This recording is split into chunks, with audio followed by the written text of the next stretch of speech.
top TV. I just want to draw a little attention to the lower third that you've got here on the screen. CBS Dish. What a horrible pun. How much football did I didn't make that up.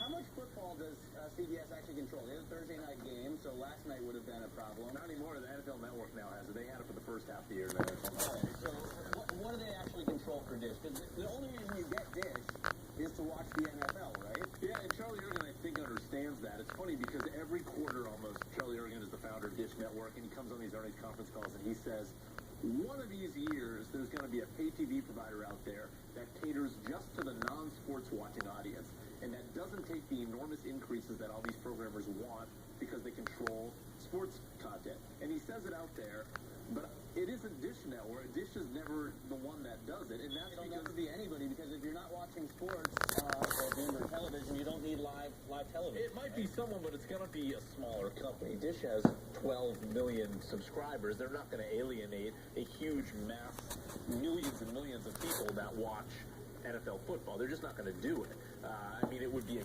huge, it would have to completely change It would literally be all of their viewers, right? Not all of their viewers, but a lot of their viewers. Alex, is this part of the reason why CBS is going over the top? Football, no. No, not on the football side, but just on these sort of the disputes, yes. I don't know. I mean, CBS has all the leverage, so CBS doesn't need to go over the top. I think CBS is going over the top because they really think they can live within the current system and then get some actual subscribers that have opted out. Have their cake and eat it too. The interesting thing with this dispute is that Dish is trying to do the same thing.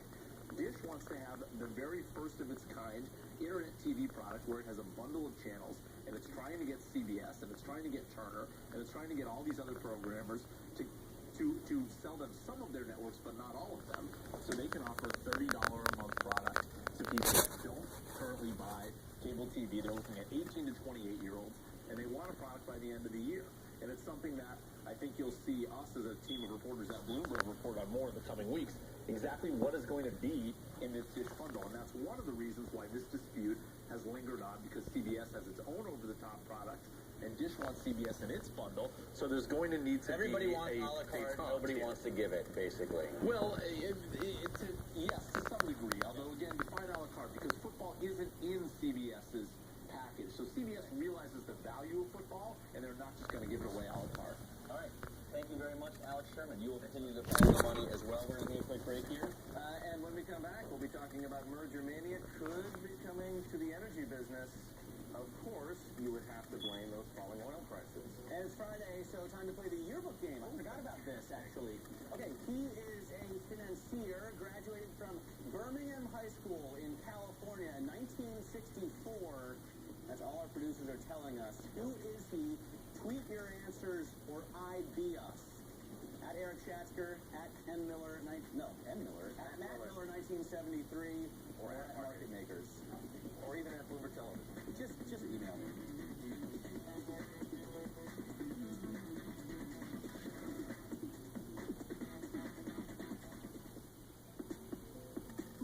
To be a useful hedge for inflation, an investment needs two things to be true. In the long run, it needs to go up in value faster than inflation. In the short term, it needs to track inflation's movements with a strong degree of correlation.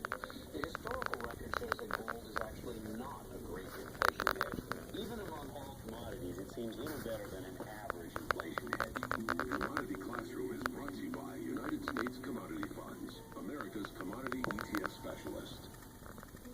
Take on the challenge of trading options and futures with the easy-to-use suite of trading tools at Options Express by Charles Schwab.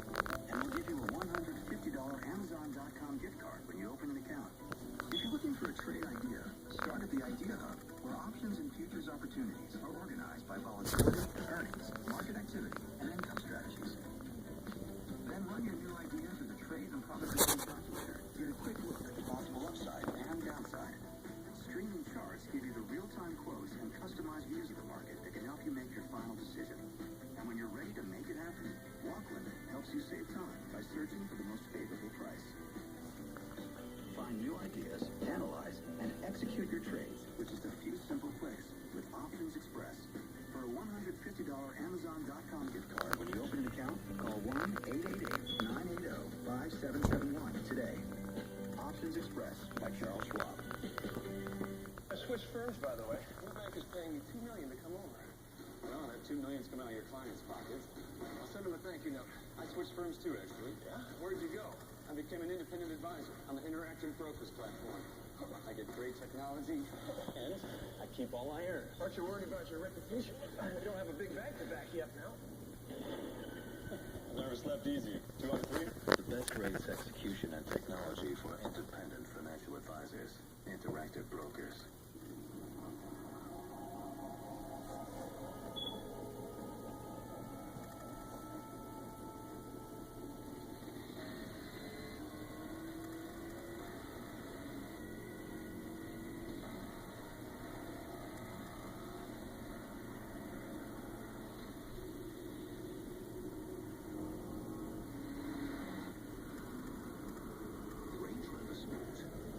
Land Rover, above and beyond.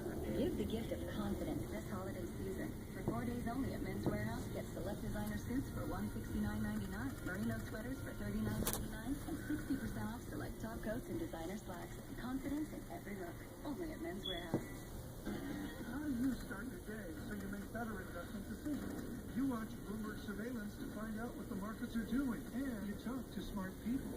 Bloomberg Surveillance, weekdays at 6 a.m. Eastern on Bloomberg Television. First, Bloomberg.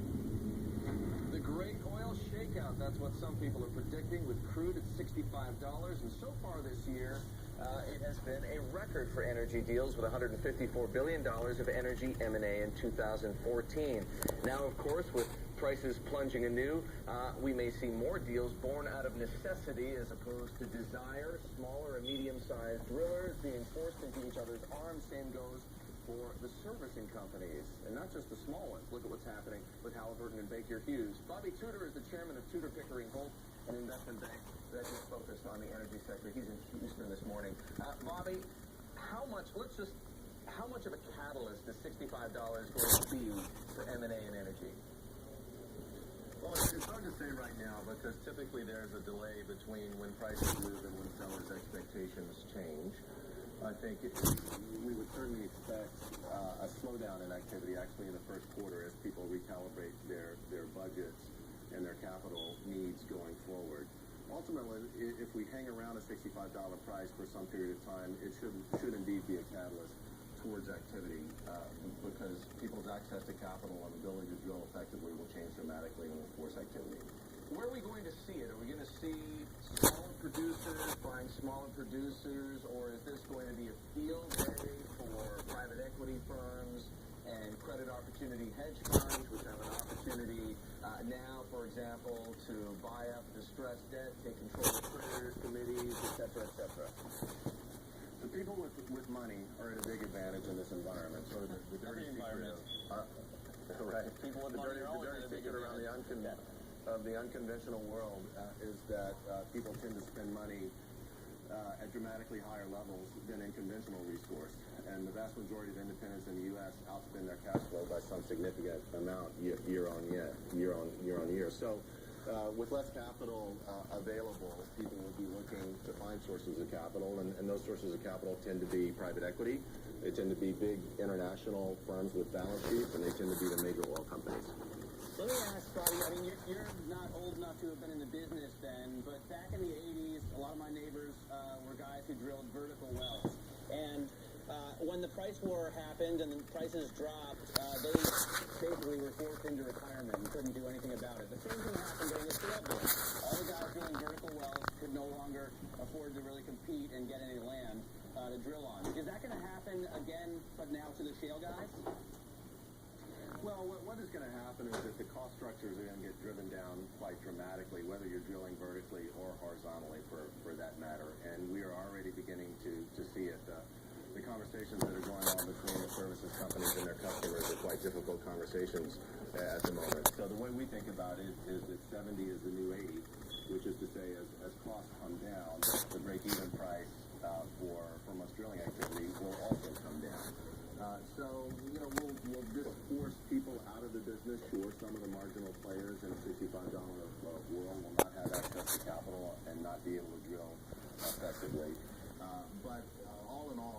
expectation is the industry will calibrate its cost structure and be able to produce effectively certainly at $70 oil. $60 oil is a much bigger leap, if you will.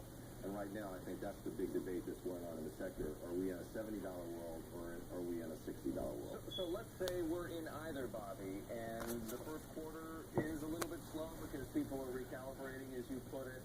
Once that's over, is it a foregone conclusion that the rest of the year will be just epic for deal making and that we will see new records set for energy M&A? No, I don't think that's a foregone conclusion at all.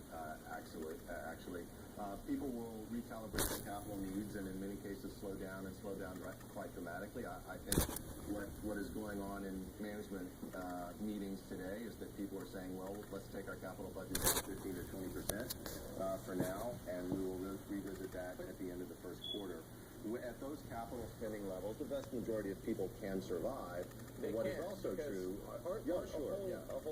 aren't there a large number of independent companies doing unconventional work in I'm pissed. I'm pissed.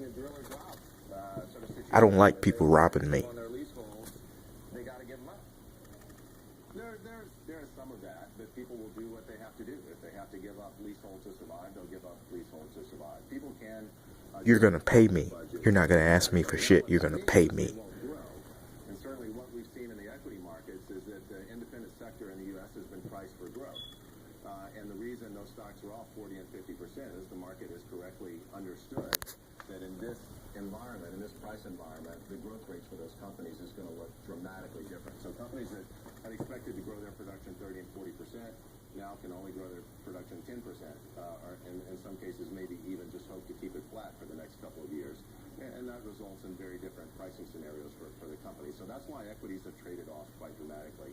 We actually think that in the credit market, a bunch of the sell down is actually quite overdone, that people are expecting distress to be at levels that we really I have to call you back. That's a great place to make money right now. What is your take, as someone who has his finger on the pulse of this industry, on our sort of broader march towards energy independence or towards a possible future of exporting crude from here? Well, there's a lot of oil and gas around. There is no doubt about it.